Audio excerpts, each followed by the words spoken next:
अस्सलाम वालेकुम एवरीवन, सब कैसे हैं? होपफुली सब अच्छे होंगे और मज़े में होंगे।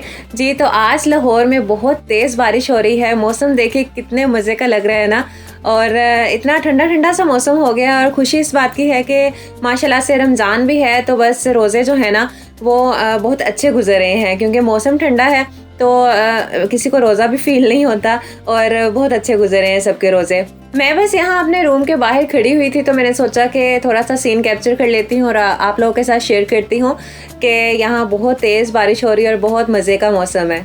आप सब लोग बताइए कि आप लोगों के सिटीज़ का वेदर कैसा है। माशाल्लाह से रमज़ान में आप लोगों को पता है कि हर घर में स्नैक्स बनते हैं। कुछ लोग रोल, समोसे, पकोड़े और डिफरेंट आइटम्स बना रहे होते हैं, क्योंकि आजकल मौसम ठंडा भी है, बारिश भी है, रमज़ान भी है, एक तीर से दो शिकार। तो बस मैंने भी सोचा कि आज मैं पालक के पकोड़े बनाऊंगी और उसकी रेसिपी भी मैं आप लोग के साथ शेयर करूंगी।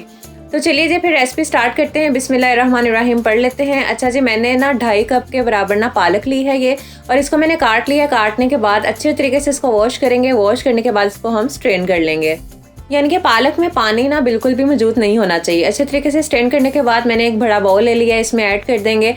और एक बड़ी साइज़ की मैंने प्याज ली, इसको मैंने चॉप कर लिया। आप चाहें तो चॉप भी कर सकते हैं और इसको स्लाइस में भी काट सकते हैं।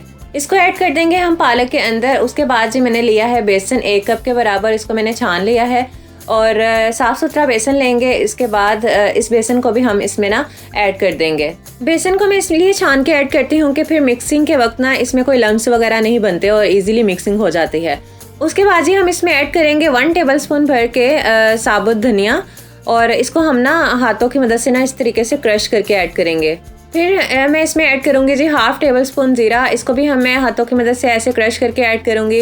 और फिर मैंने लिया था 1 टीस्पून अजवाइन, और इसको भी हम यानी कि इन तीनों चीज़ों को हम ना हाथों से इस तरीके से क्रश करके ऐड कर देंगे। उसके बाद जी मैंने इसमें ऐड किया है 1/2 टीस्पून गरम मसाला पाउडर, 1/2 टीस्पून नमक, या फिर हस्बे जायका, आप लोग अपने टेस्ट के अकॉर्डिंग कीजिएगा। 1/4 टीस्पून इसमें जाएगा जी गार्लिक पाउडर।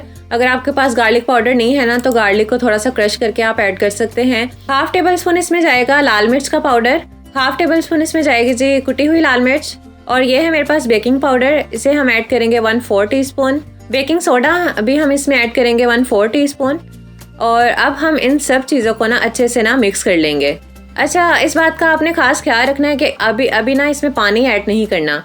सबसे पहले हम इसकी मिक्सिंग करेंगे हाथों की मदद से, क्योंकि आपको पता है कि पालक में भी पानी मौजूद होता है और इसमें हमने प्याज भी ऐड किया है, प्याज में भी पानी मौजूद होता है। तो जब हम हाथों की मदद से इसको इस तरीके से क्रश करके मिक्स कर लेंगे ना, तो इसमें जितना भी मॉइस्चर होगा ना वो निकल जाएगा। तो इसीलिए आपने तकरीबन 3 से 4 मिनट तक ना इसकी हाथों से ना इसी तरीके से मिक्सिंग करनी है।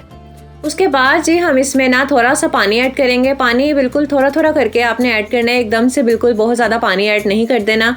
थोड़ा थोड़ा सा पानी हम इसमें ऐड करते जाएंगे और इसको मिक्स करते जाएंगे, क्योंकि हमने जो इसका बैटर है ना वो बिल्कुल पतला नहीं बनाना, ना तो बहुत ज़्यादा थिक होना चाहिए और ना ही पतला होना चाहिए। मैं आपको इसकी कंसिस्टेंसी दिखाती हूँ कि किस तरीके से इसका बैटर रेडी करना है। अच्छा जी, यहाँ मैं ऐड कर रही हूँ धनिया, हरा धनिया जो मैंने काट के रखा हुआ था, और हरी मिर्चें, तो ये भी ऐड कर देंगे। उसके बाद दोबारा से मिक्सिंग करेंगे। अच्छा, अब यहाँ देखिए, आपको मैं इसकी कंसिस्टेंसी दिखा देती हूँ कि मैंने किस तरीके से बैटर रेडी किया है। ये देखिए, जब मैं इसको उठा के मुट्ठी में बंद कर रही हूँ ना, तो ये एक बाइंडिंग के फॉर्म में आ रहा है। ठीक है, तो यहाँ हमारा बैटर जो है ना वो रेडी है। तो बस आपने इस बात का ख्याल रखना है कि इतना पानी ऐड करना है कि अच्छे तरीके से ना इसकी बाइंडिंग हो सके।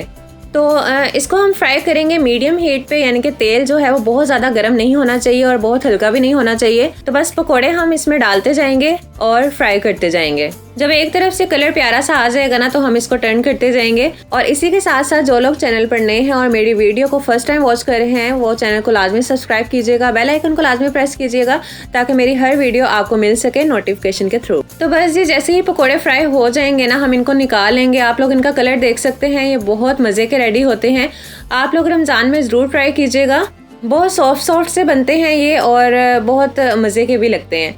तो इसी तरीके से मैं बाकी के पकोड़े भी फ्राई कर लूँगी। तो बस जी जनाब, यहाँ हमारे गर्मा गर्म पकोड़े अफ्तारी के लिए तैयार हैं। आप लोग भी इसे अफ्तारी में ज़रूर ट्राई कीजिएगा, एंजॉय कीजिएगा और अपने घर वालों को भी एंजॉय करवाएं। और जनाब जी वीडियो को लाइक ज़रूर किया करें। इसी के साथ मैं चलती हूँ, फिर मिलेंगे इंशाल्लाह। मुझे अपनी दुआओं में याद रखा करें। ओके जी, अल्लाह हाफिज़।